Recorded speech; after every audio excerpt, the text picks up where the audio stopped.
গণঅভ্যুত্থানের পর নানা শঙ্কা পেরিয়ে ১.৫ বছরের মাথায় অনুষ্ঠিত হয় বহুল কাঙ্ক্ষিত ত্রয়োদশ জাতীয় সংসদ নির্বাচন, যেখানে নিরঙ্কুশ বিজয় অর্জন করে বিএনপি।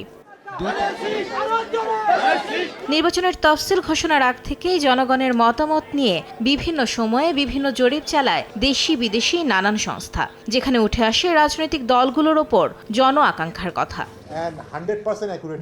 রোববার বিকেলে রাজধানীর কারওয়ান বাজারে বিডিবিএল ভবনে প্রাক নির্বাচনী জনমত জরিপের ফলাফলের মাধ্যমে ত্রয়োদশ জাতীয় সংসদ নির্বাচনের পর্যালোচনা তুলে ধরে ইনোভেশন কনসাল্টিং। সংস্থাটি জানায়, নির্বাচনে বিএনপির জয়ের বড় কারণ ফ্যামিলি কার্ড ও হেলথ কার্ডের মতো ক্যাম্পেইন। অন্যদিকে জামায়াতের আদর্শিক ক্যাম্পেইন ভোটারদের, বিশেষ করে নারী ভোটারদের ওপর তেমন প্রভাব ফেলতে পারেনি।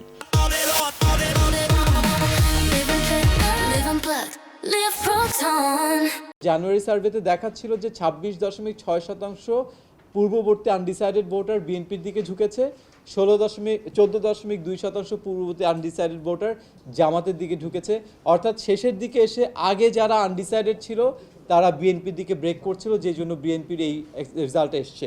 ইকোনমিক রিলেটেড পলিসিগুলো ভোটারদেরকে অনেক বেশি ইনফ্লুয়েন্স করেছে rather than ideology based politics, সেটা খুব স্পষ্ট ছিল। ভোটের হার জানাতে বিলম্বকে নির্বাচন কমিশনের অদক্ষতা বলে উল্লেখ করে ভয়েস ফর রিফর্ম। এটা আসলে একটা চরম অদক্ষতা, অযোগ্যতা আমাদের নির্বাচন কমিশনের, যে সে এখনো আমাদেরকে দিচ্ছে না। এছাড়াও সুচারু জরিপের মাধ্যমে জনগণের আকাঙ্ক্ষাকে রাজনৈতিক দলের কাছে পৌঁছে দেওয়া সম্ভব বলেও মন্তব্য করেন আলোচকরা। আমাদের এই পোলটা কিন্তু এটা সবচেয়ে অ্যাকুরেট হয়েছে। মাইমুনা হায়দার চৌধুরী, সময় সংবাদ, ঢাকা।